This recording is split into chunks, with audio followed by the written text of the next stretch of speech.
Jadi saya merasa bahwa memang pendidikan itu juga memang bukan hanya sekedar nilai ataupun angka, tapi pendidikan itu adalah bagaimana kita ini bisa mengimprove atau mengembangkan diri kita dari mungkin yang sebelumnya itu tidak tahu apa-apa, tapi saat ini ataupun ke depan bisa tahu apapun itu dan makin bertambah pengetahuan kita, wawasan kita, dan juga mungkin skill kita. Itu yang saya melihat itu yang fungsinya utama dari pendidikan itu seperti itu. Dan saya berharap buat anak-anak muda di Jawa Timur, khususnya juga di kota Surabaya, teruslah kalian berproses, berkembang. Apapun yang kalian inginkan, apapun yang kalian tuju itu kalian tetapkan dalam hati, jiwa kalian, dan diperjuangkan. Itu. Dan kalaupun ada halangan, rintangan, yaitu dianggap sebagai sebuah tantangan ya, tapi jangan sampai putus asa, tetap semangat. Ya kalaupun, ya kalau misalnya capek, ya nggak apa-apa lah, istirahat ya. Dan namanya orang ya pasti ada lelahnya ya gitu. Tapi jangan sampai putus asa. Tetap setelah mungkin istirahat, mungkin sudah moodnya sudah oke, sudah baik, ya kembali lagi kerja. Nah itu tuh untuk meraih cita-citanya.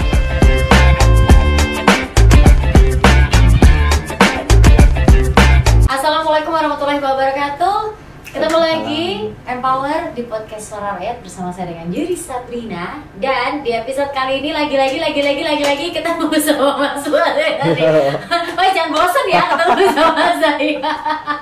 Gak bosan kok ya. Alhamdulillah gak bosan. Karena mesti ada cerita yang baru ya kalau kita ngobrol ya. Dan yang pasti Mas Fuad Benardi ini gak mungkin gak tahu ya kalau beliau ini adalah anggota DPRD Jatim Komisi C. Nah, di episode kali ini Empower kita akan ngobrolin tentang sekolah, skill, dan survive. Wah, ini nih. Ini topik yang sangat amat menarik ya, mengingat background saya yang tumpang tindih ya. Bermacam-macam ya. Bermacam-macam, bervariasi ya. Tapi seru. Nah kan kalau ngomongin faktanya sekarang nih Mas, banyak anak muda itu menempuh pendidikan yang tinggi, tapi pas lulus bingung aku mau jadi apa gitu. Ya jadi manusia lah, mau jadi apa ya. Nah di era yang terus berubah cepat ini dengan dinamika yang luar biasa ini, kita tuh harus bisa ngikutin kan ya Mas, ya namanya dinamika hidup ya. Pertanyaan misalnya adalah, apakah sistem pendidikan kita ini masih relevan dengan kebutuhan hidup? Nah itu karena sekolah dan dunia nyata itu jaraknya tuh terasa banget gitu ya, kayak sekolah sama dunia nyata nowadays itu berbeda banget gitu. Beda banget gitu. Kayak mungkin background saya sendiri, saya dulu anak STM jurusan bangunan kapal, yang dimana dulu ngelas, ngecor, ngedrat, ke bengkel lah ya pokoknya. Kuliah ambil jurusan pendidikan bahasa Inggris. Kerjanya sekarang siaran. MC, kadang ngisi kelas, training, kayak gitu-gitu. Kan beda banget tuh ya kan. Nah kalau dari Mas Fuad sendiri nih, kira-kira dari pribadinya Mas Fuad nih, ada refleksi pribadi nggak sih soal pendidikan, kondisi pendidikan kita saat ini itu?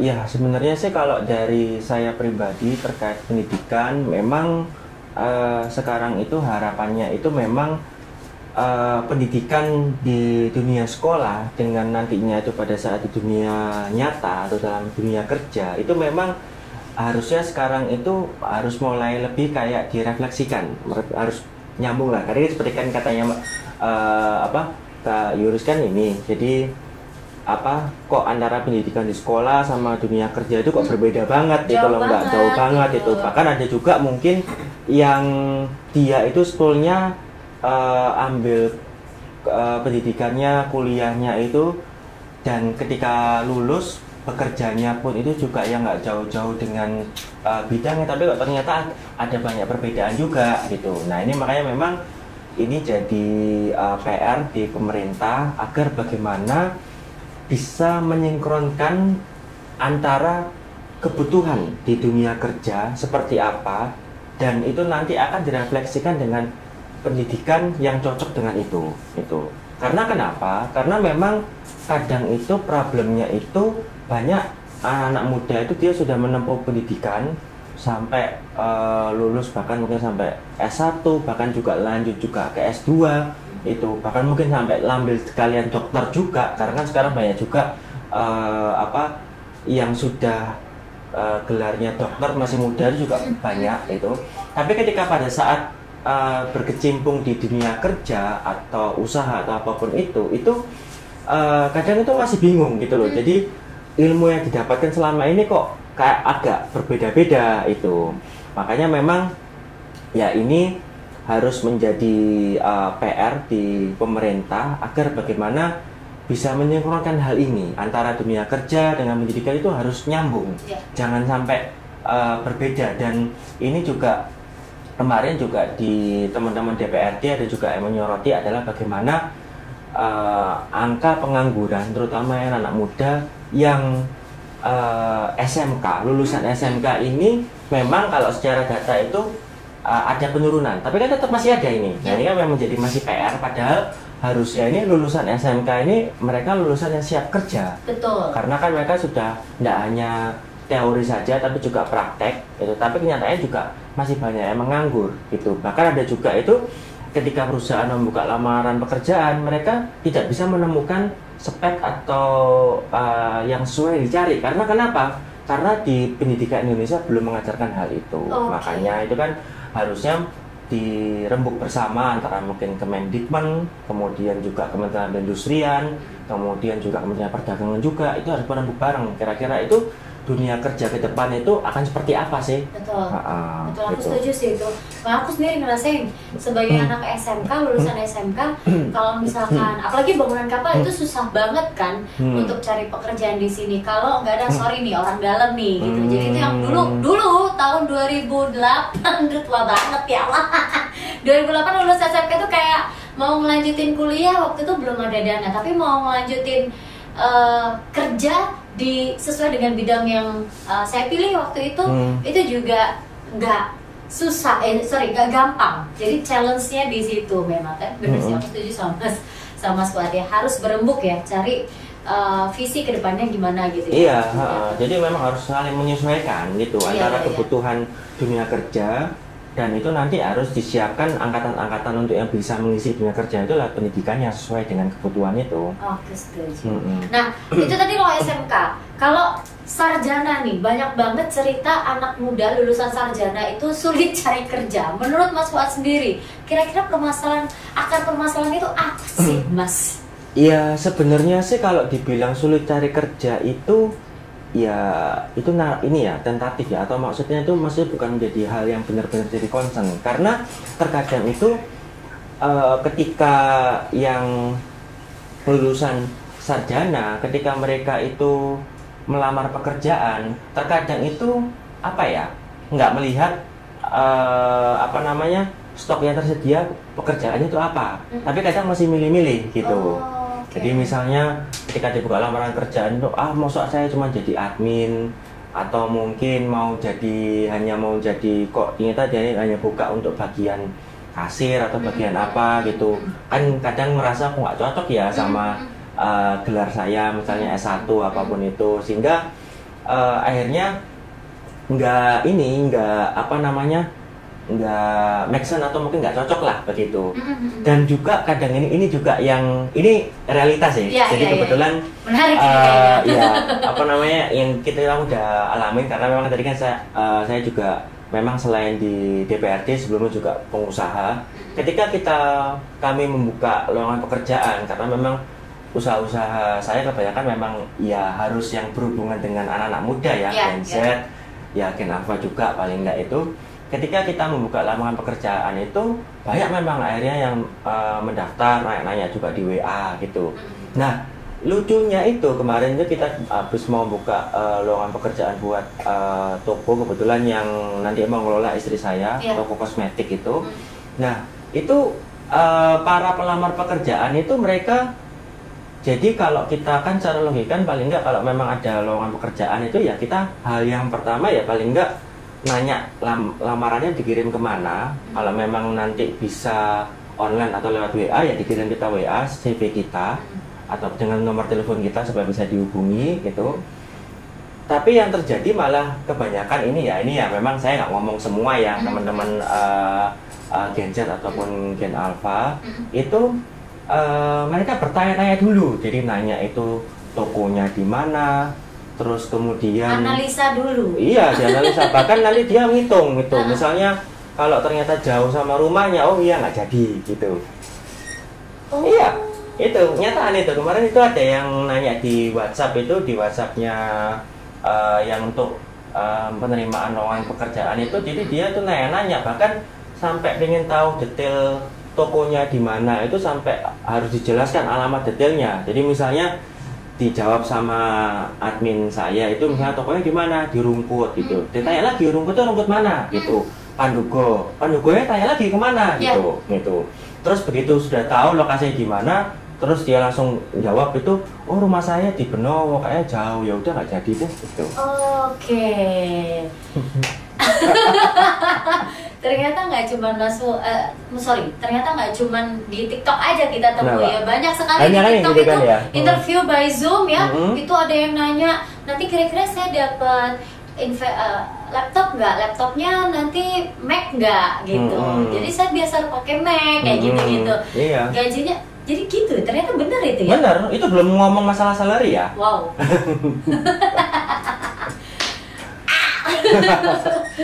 Iya gimana ya, sekarang kalau ngomongin soal sekolah yang ternyata dia dapat satu kesempatan lowongan kerja tapi nggak sesuai dengan apa yang dipelajari ketika dia di sekolah, terus dia pilih-pilih kayak gitu, berarti sulit dong cari pelamar di zaman sekarang ini yang generasinya itu generasi Z dan Alpha.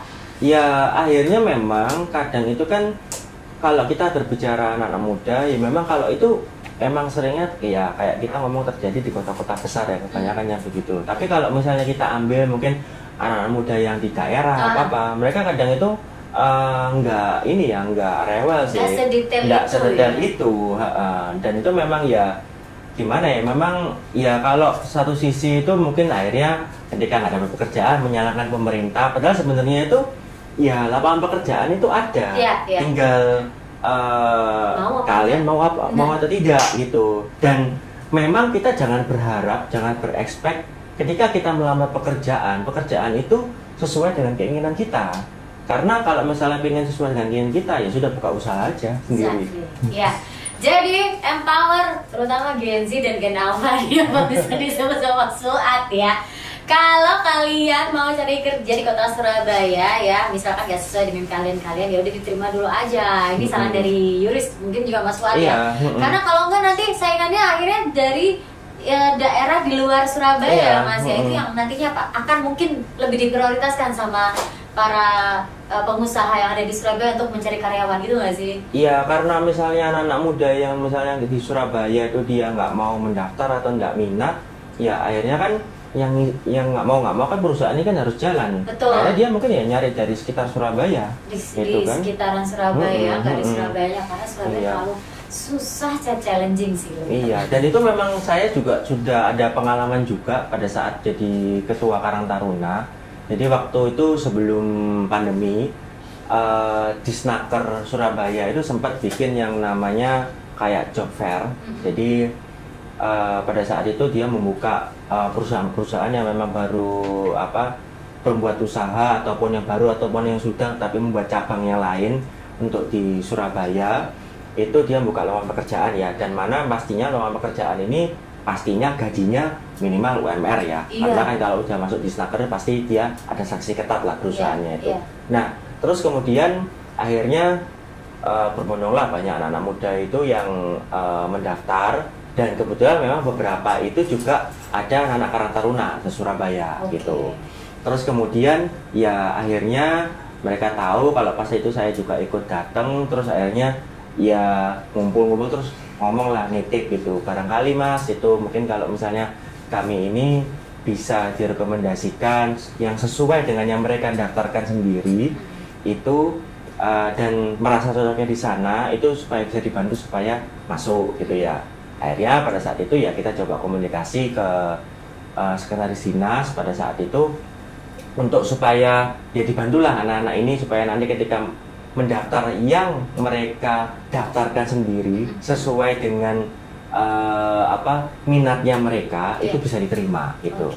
Nah kemudian 3 hari kemudian itu saya dapat kabar dan kabarnya itu cukup menyengangkan saya karena ya itu benar-benar di luar ekspektasi saya. Oke. Karena kenapa?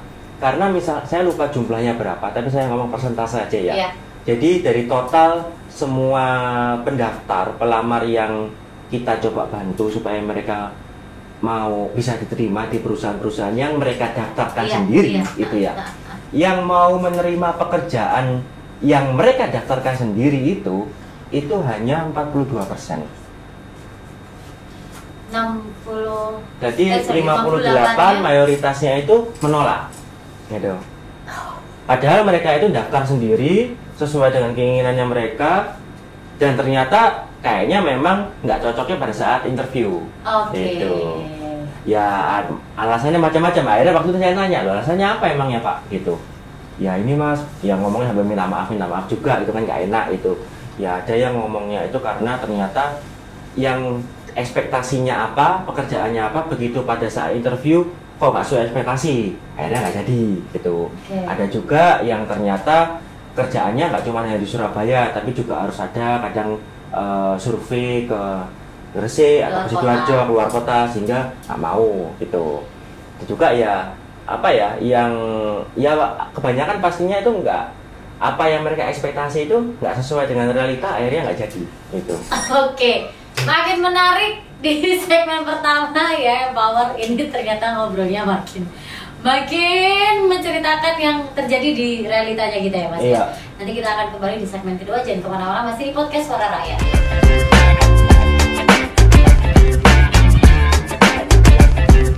Kembali lagi di podcast Suara Rakyat. Kali ini di segmen 2 kita akan membahas tentang gelar dan skill, mana yang lebih penting. Menurut Mas Fuad, gelar sama skill mana yang lebih penting nowadays? Ya kalau saya sih harusnya itu semua bisa, kalau saya ya, bisa saling melengkapi ya, bisa saling gitu ya. Okay. Karena ya mungkin dengan kita punya pendidikan, terus nanti bisa dapat gelar itu, ya pendidikan kita itu nanti mungkin nggak akan kepake di saat ini, tapi mungkin nanti ke depan ternyata, oh iya ini aku pernah pelajarin di kampus kayak seperti apa gitu. Jadi akhirnya bisa kita pergunakan mungkin dalam kegiatan kita sehari-hari ya gitu ya. Nah terus kalau yang pasti sih memang kalau untuk skill itu harus kita punyai dan miliki itu, dan memang sekarang itu harus apa ya, harus kita miliki secara macam-macam ya gitu. Dan itu juga memang saya coba juga kebetulan ke anak saya, ke putri saya, karena memang saya melihat itu ya nantinya itu kedepannya ini setelahnya Gen Alpha ini ya persaingan semakin ketat anak-anak ini. Dan saya melihat memang ya kita sadari atau tidak bahwa sekarang ini negara yang ekonominya sangat kuat itu bukan lagi Amerika Serikat tapi Cina.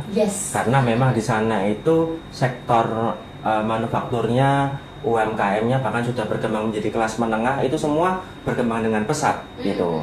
Dan ibaratnya kalau kita tidak mengambil porsi di sana dalam hal itu juga akan jadi peluang yang eman. Makanya akhirnya putri saya ini kebetulan saya ikutkan kayak les bahasa Mandarin, dan ternyata dia juga suka dan cocok, dan bahkan belajarnya melebihi yang dileskan sama ini ya, les tempat lesnya itu. Wow, keren banget. Bisa, tapi bener loh, bahasa Mandarin itu sekarang perlu, nggak cuma bahasa Inggris. Iya. Iya kan? Iya, MC juga banyak yang mau jadi bahasa Mandarin. Iya, karena sekarang itu ada beberapa itu kisah-kisah pengalaman itu ya, mungkin dapat info dari teman apa-apa. Mereka itu hanya statusnya sebagai translator, jadi yang menerjemahkan dari bahasa Mandarin ke Indonesia ketika bertemu sama dia investor-investor Cina.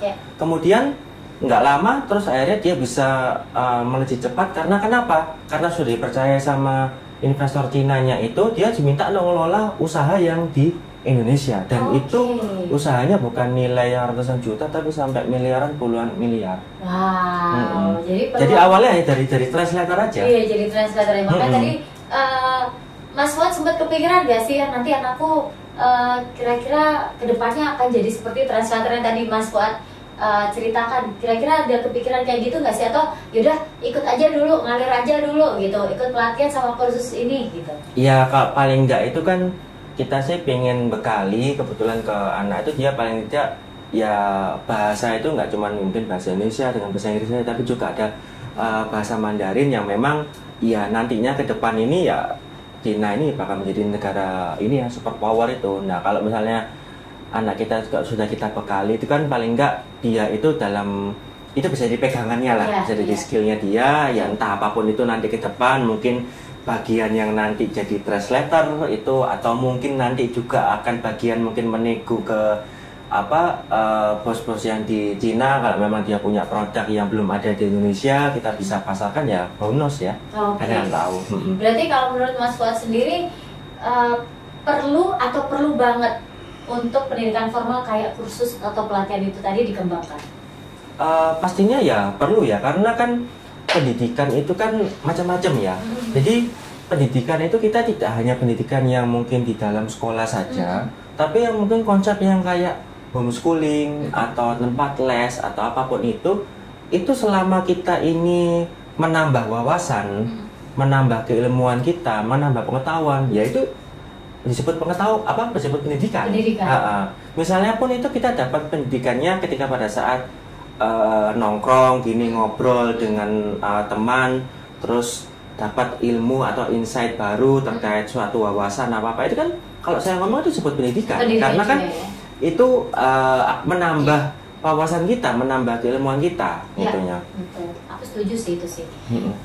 Terus pernah nggak sih Mas ketemu sama pemuda atau remaja ya yang mereka lagi mengembangkan sayap ya, entah skill, entah apapun itu lewat pelatihan atau komunitas? Pernah ketemu nggak sama anak muda yang berkembang?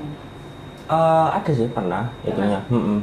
Jadi ya mereka ya kebanyakan memang kadang itu kan ada pengen butuh pelatihan ataupun itu ya terus sudah ngisi data pesertanya, terus ya kita bantukan coba ke komunikasikan ke pemerintah, dalam hal ini ke Disnaker waktu itu ya baik di kota Surabaya maupun di Jatim. Ya itu ada program-program tersebut itu, jadi akhirnya kita bantu akseskan dan mereka mendapatkan tambahan skill kan dari situ pelatihan itu.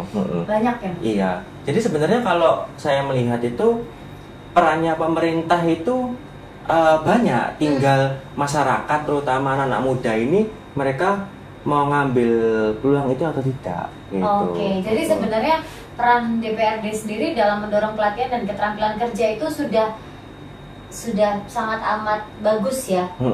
Dan pemerintah juga ya, tapi tinggal masyarakatnya mau apa enggak. Oke. Ngomongin soal sinergi antara sekolah dan komunitas, karena Mas Fuad pernah menyebutkan itu sebelumnya, bisa dijelasin nggak contohnya? Maksudnya gimana? Contohnya gimana? Contoh sinergi antar sekolah dan komunitas gitu. Mungkin di sekolah itu dia beberapa muridnya ada yang ikut komunitas gitu kan. Itu penting gak sih? Atau mungkin pernah ketemu langsung dari teman-temannya anaknya Mas Fuad, mungkin ada yang dia di sekolah dia ikut komunitas apa? Ya pasti. Jadi memang kalau menurut saya itu hubungan antara pendidikan terus memang ketika pada saat selesai di pendidikan formal kita mungkin bergabung dengan komunitas itu juga bisa yang sebagai suatu hal yang saling melengkapi ya, saling menambahkan. Karena kenapa? Karena kalau lingkungan kita itu hanya mentok itu di sekolah saja, atau dalam hal ini biasanya kalau dulu tuh zaman saya itu namanya itu kupu-kupu ya, jadi kuliah pulang ya.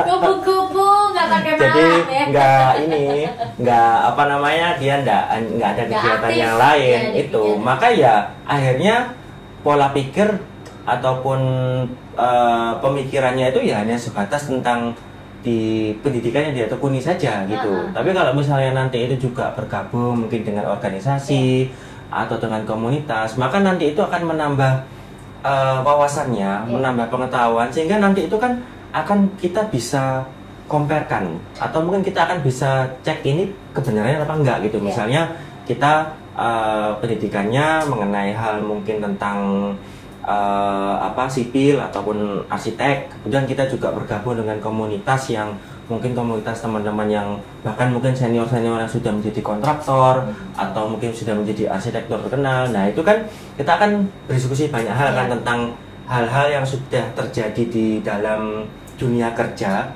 realitanya seperti apa, dan itu nanti kan akhirnya kita bisa compare. Oh ternyata di pendidikan itu mungkin ternyata cuma hanya diajari segini, tapi sebetulnya realitanya itu lebih banyak yang ini. Jadi memang sebenarnya itu saling melengkapi ya. Saling melengkapi ya. Berarti kalau misalkan kalau tadi Mas sebut kupu-kupu, kuliah pulang. Kalau saya dulu kuker-kuker, bukan kue kering ya. Kuliah kerja gitu. Ya. Jadi kalau misalkan di sekolah mungkin nggak mau belum mau untuk berkegiatan atau aktif di kegiatan sekolah, mungkin bisa ikut komunitas-komunitas di luar sekolah gitu ya. Iya, untuk menambah ya selain juga kita ya tadi saya bilang nambah networking juga, pertemanan juga nambah wawasan lah itu. Karena ya seperti saya bilang tadi, yang namanya pendidikan kalau menurut saya itu bisa di mana aja sih dan bisa kapan aja. Walaupun kita ini mungkin sudah lulus pendidikan secara formalnya, mungkin entah sampai mungkin S1, S2 bahkan S3, tapi ketika kita berada di lingkungan masyarakat, bertemu dengan komunitas atau organisasi apapun, dan kita mendapatkan suatu ilmu, insight yang baru yang mungkin kita belum kenal, yaitu that's ya I call ya education ya. Education ya. Jadi sekolah itu pendidikan itu nggak cuma di sekolah. Iya. Tapi di mana-mana kita bisa belajar ya. Iya. Yang penting kita bisa dapat insight positif ya. Benar. Nggak gibah nggak apa, tapi kita ngobrolnya tentang ngobrolnya produktif lah ya. Produktif, betul sekali. Oke, di segmen kedua kita sudah habis waktunya. Nanti kita akan kembali lagi di segmen 3. Masih di podcast Suara Rakyat.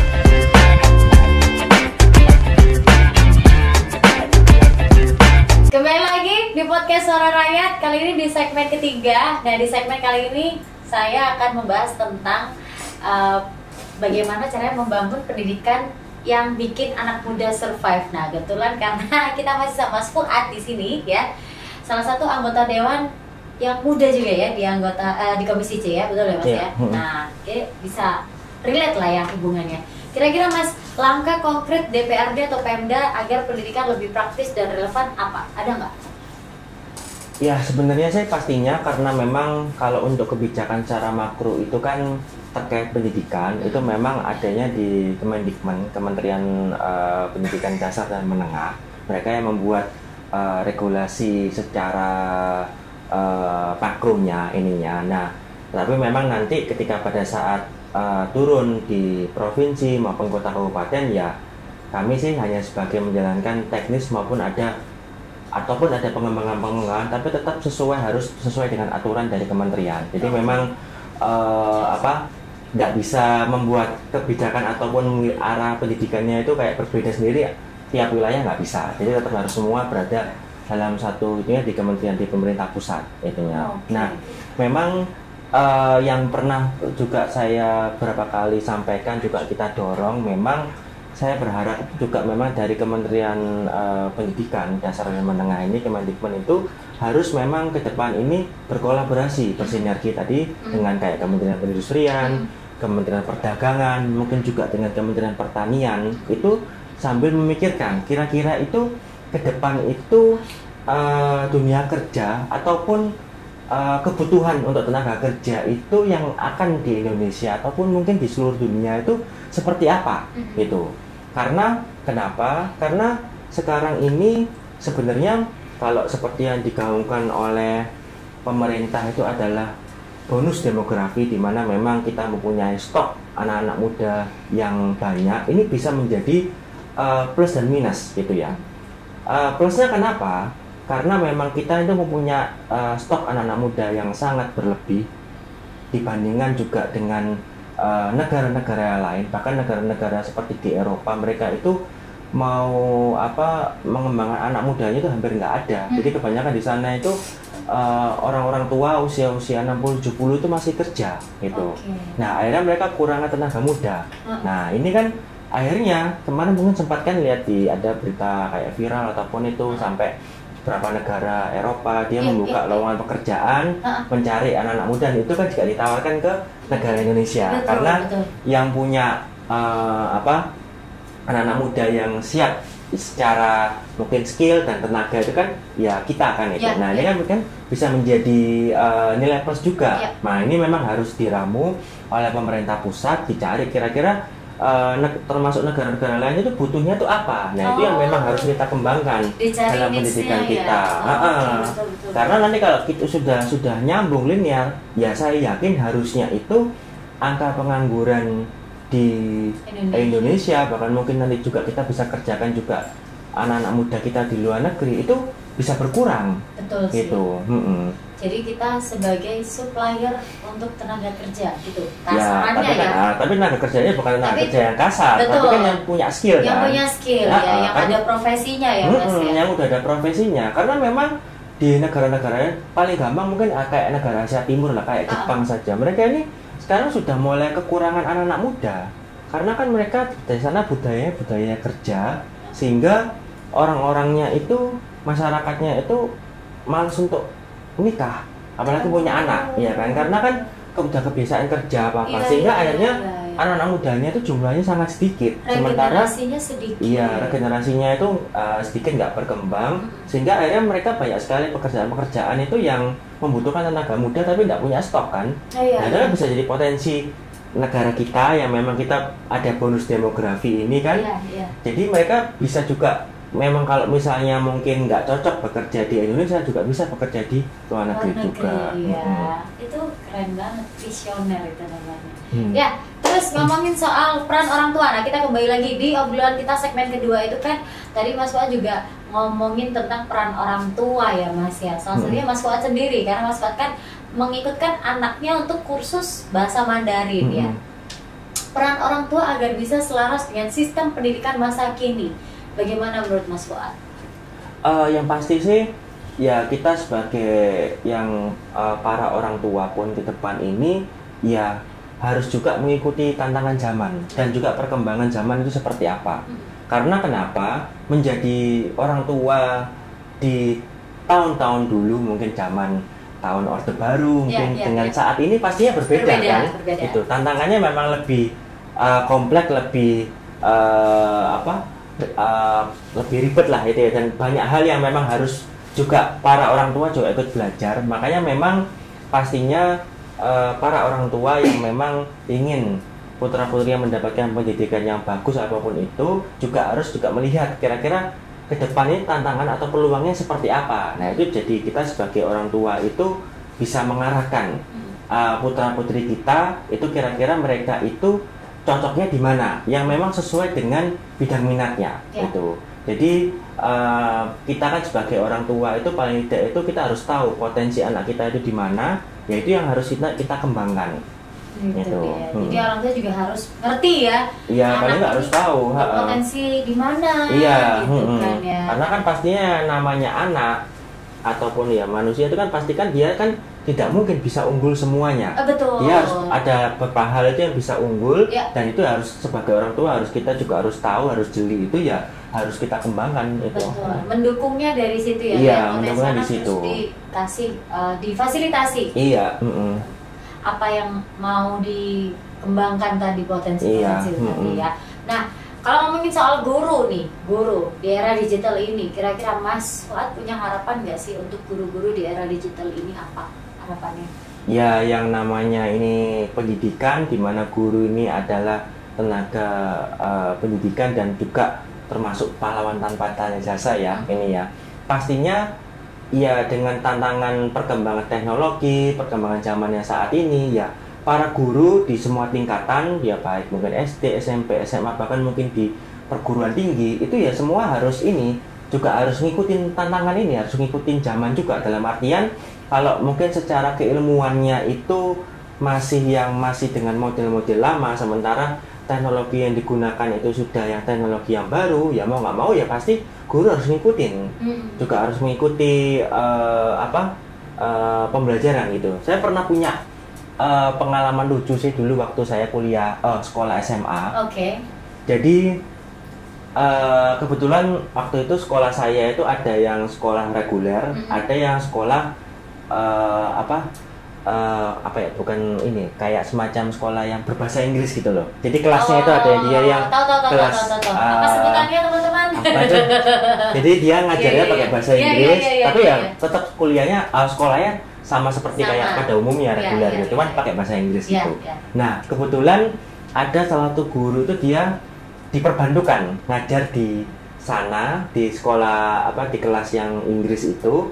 Nah, saya nggak sengaja ketemu itu, nggak sengaja ketemu sama guru tersebut pas jalan gitu.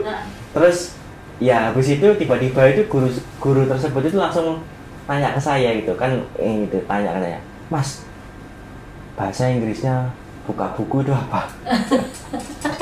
Terus halaman ini gitu. Ya saya waktu itu ya sampai senyum-senyum gitu ya, saya tetap jawab gitu. Iya. Ya akhirnya dikasih tahu gini, terus saya nanya lagi apa gitu ya, kita jawab lah. Nah dari sini kan akhirnya kan kita melihat bahwa sebenarnya kan kompetensi guru itu juga memang perlu ada dipeningkatkan. Makanya kan pasti kan ada, kalau misalnya dalam setiap guru itu mungkin setiap setahun sekali atau berapa tahun sekali, setiap guru itu akan ada itu namanya kayak sekolahnya lagi kan dia tuh. Sertifikasi Ya semacam kayak sertifikasi ataupun upgrading ya dia. Nah itu harusnya di situ nanti pemerintah itu mengatur tingkatan guru itu nanti itu dia kalau mengajarnya bidang ini, sekolah ini ya dia harus memenuhi target-target ini supaya paling enggak itu juga menjawab tantangan dan sesuai dengan kebutuhan global seperti apa. Setuju gitu. sih. Agar bisa tetap mengikuti dinamika itu tadi ya Mas ya. Kalau kayak tadi akhirnya kayak ceritanya Mas Fuad tadi sampai nanya ke muridnya, Mas, buka buku tuh bahasa Inggrisnya apa gitu. Oke, setuju. Terus setelah itu ada ini lagi nggak Mas? Ada kelanjutan nggak dari cerita tadi? Nggak ada, cuma sampai situ aja berarti. Ya selanjutnya langsung habis itu saya balik ke kelas, terus gurunya langsung masuk mau ke arah kelas yang Inggris itu. Nanya gitu ke Mas Fuad, kira-kira apakah guru tersebut mau mengajar di kelas yang ini tadi, yang full bahasa Inggris tadi atau apa? Enggak? Iya, dia mau ngajar ke kelas yang ini, yang bahasa Inggris tapi itu. Dia butuh. Karena kayaknya ya emang bahasa Inggrisnya minim sehingga bingung nanti mau ngomongnya seperti apa. Nah terus saya jelasnya piye Mas? Nah itu makanya kan. Ya akhirnya kan dari situ kan. Makanya kan akhirnya dari situ juga saya melihat bahwa ya guru pun itu tetap itu upgrading keilmuannya apapun itu. Karena memang ya bagaimana nanti itu anak-anak yang diajarkan itu dia nanti akan bisa berkembang. Betul. Tapi kalau gurunya itu tidak melakukan upgrading. Iya, setuju. Kira-kira saran dari Mas Fuad untuk siswa SMA atau SMK yang masih bingung mau kuliah apa, mau kerja apa, atau mungkin mau berwirausaha, ada saran nggak Mas untuk teman-teman SMA SMK kita? Ya pastinya itu buat adik-adik semua, apapun itu kalian bidangnya, ya yang pasti itu kalau saya lihat itu paling penting itu adalah kenali diri sendiri dulu. Jadi dilihat potensi kalian itu apa, kemudian unggulnya di mana, plusnya itu di mana, dan kira-kira nanti itu pengennya itu menjadi seperti apa gitu dari keinginan sendiri ya. Bukan karena orang tua, bukan karena sahabat, bukan karena teman dekat atau mungkin om, tante dan lain-lain, tapi karena yang berangkat dari diri sendiri dulu. Kira-kira itu pengennya apa. Nah kalau sudah tahu apa yang ingin diinginkan dari diri sendiri, baru setelah itu nanti menata, bikin roadmap, bikin rancangan, kira-kira nanti itu untuk meraih hal itu caranya seperti apa, gitu. Mungkin tadi dari misalnya dari SMA, kemudian pengen mungkin menjadi insinyur gitu, maka ya pasti mau nggak mau harus ambil di perguruan tinggi, ngambil ya mungkin di sipil atau mungkin kalau pengen jadi arsitek ya arsitek gitu. Terus ya pasti harus menempuh studi, nantinya ya setelah mungkin lulus S1 apakah nanti itu langsung bekerja ataupun itu juga nanti pilihan dari teman-teman. Tapi paling tidak itu kalau sudah tahu apa yang diinginkan dan kita sudah buat rencana, ya maka nanti itu jalan hidup kita itu nanti akan lebih lebih tertata. Jadi dan kita juga punya goals, tujuan kita itu nanti ke depan itu akan seperti apa. Oke, intinya harus tahu pengenannya apa ya. Closing statement untuk podcast seri kali ini, Mas. Silakan Mas Fuad.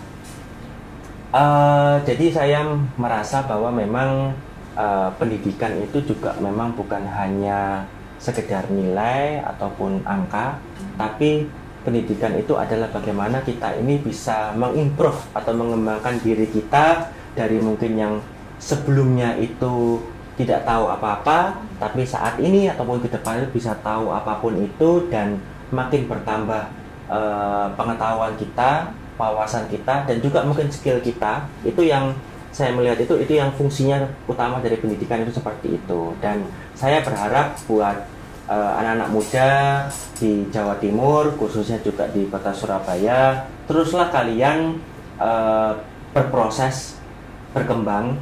Apapun yang kalian inginkan, apapun yang kalian tuju itu kalian tetapkan dalam hati, jiwa kalian, dan diperjuangkan.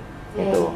Dan kalaupun ada halangan, rintangan, yaitu dianggap sebagai sebuah tantangan ya, tapi jangan sampai putus asa, tetap semangat. Ya kalaupun, ya kalau misalnya capek, ya nggak apa-apa lah, istirahat ya. Dan namanya orang ya pasti ada lelahnya ya gitu. Tapi jangan sampai putus asa.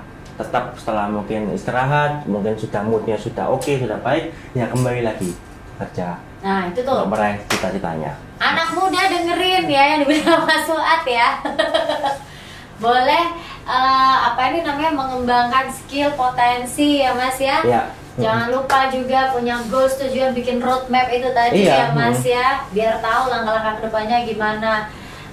Jangan berhenti untuk mengejar sesuatu yang positif untuk pengembangan diri, empower semua yang masih muda-muda ini ya, Gen Z, Gen Alpha dan lain sebagainya ya. Thank you Mas Fuad. Ya sama-sama Mbak Iris. Alhamdulillah empower. Jangan lupa ya video ini ya, YouTube channel M Radio ini silahkan disebarluaskan episode podcast Suara Rakyat kali ini untuk anak-anak muda yang masih bingung, aku mesti kudu ngapain, jangan bingung ya. Di sini semuanya sudah dibeberkan sama Mas Fuad ya.